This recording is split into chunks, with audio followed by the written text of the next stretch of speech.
Good evening. Thank you for coming tonight. My name is Guzman, and I'm currently enrolled at Concordia University, Chicago, in the Business and Professional Speaking course. Tonight, I am going to give a demonstration speech. The topic will be how to purchase a used automobile. My intentions are to demonstrate to my audience on how to effectively purchase a used automobile, ideally from a private seller. Purchasing a used automobile has distinct advantages for first-time buyers on a fixed budget. The reality is that the majority of high school college students cannot afford to purchase a new vehicle. So therefore, the next best option is to purchase a used vehicle. Students tend to live on fixed incomes. This typically means that they must adhere to monthly budgets. A concern for any student is transportation. They must find a means to get from point A to point B. There are options when it comes to purchasing automobiles. And also, like anything else, there's pros and cons.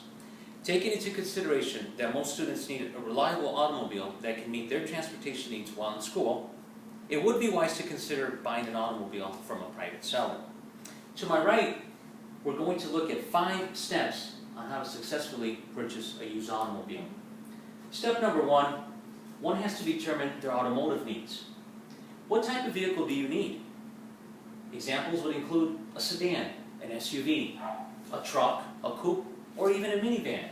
This is going all to depend on your personal needs. Do you have a family? If you have a family, possibly a minivan or an SUV may be something you want to consider.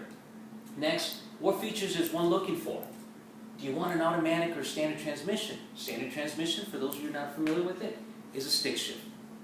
Also, power windows, good gas mileage. As a student, you probably want to consider something with good gas mileage. Also, for safety, airbags, leather seats, or even four-wheel drive. Four-wheel drive is customarily found in SUVs and in some sedans.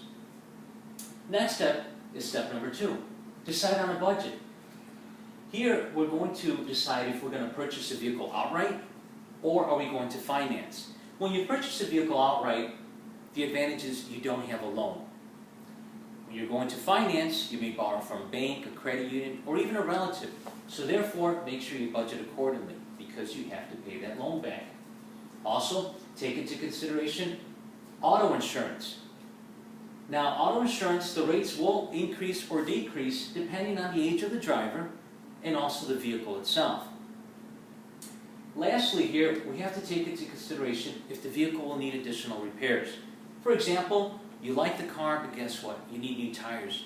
You still want to buy it? Make sure you have money saved up for those new tires. Step number 3, we're going to look at the preliminary research. What does it take? Well, first of all, let's ask family and friends what car they could possibly recommend. Always good to get input from family and friends. Second, we may want to read our local newspaper or even those auto trade magazines that you find at your local grocer. This way you get a better perspective on general pricing.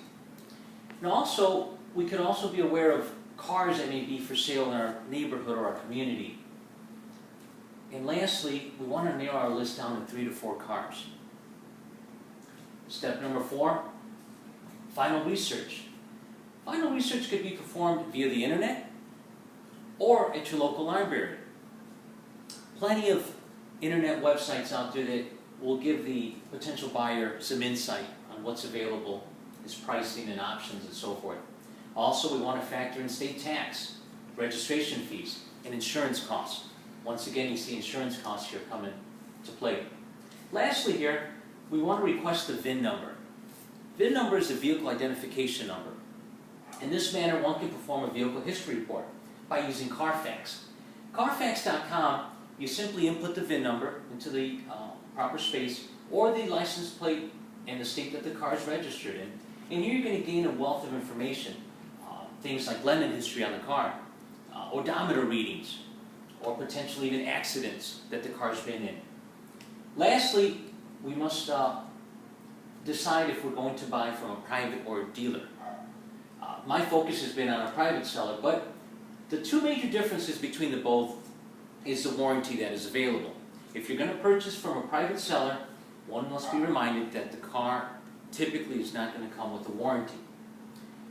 Also, dealers will extend a warranty, if available, for an extra cost. So those 5 key components will hopefully help you buy a used vehicle.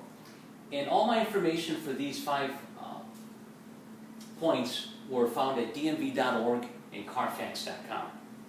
To summarize, it must be noted that purchasing an automobile in any setting can be a daunting task. But one should understand that there are viable options. Most importantly, the buyer should have an idea of what they prefer and what they can ultimately afford. The advantage of purchasing from a private seller versus a dealer is that there's more room for negotiating a fair price. And at times the seller is not feeling pressured by the salesman.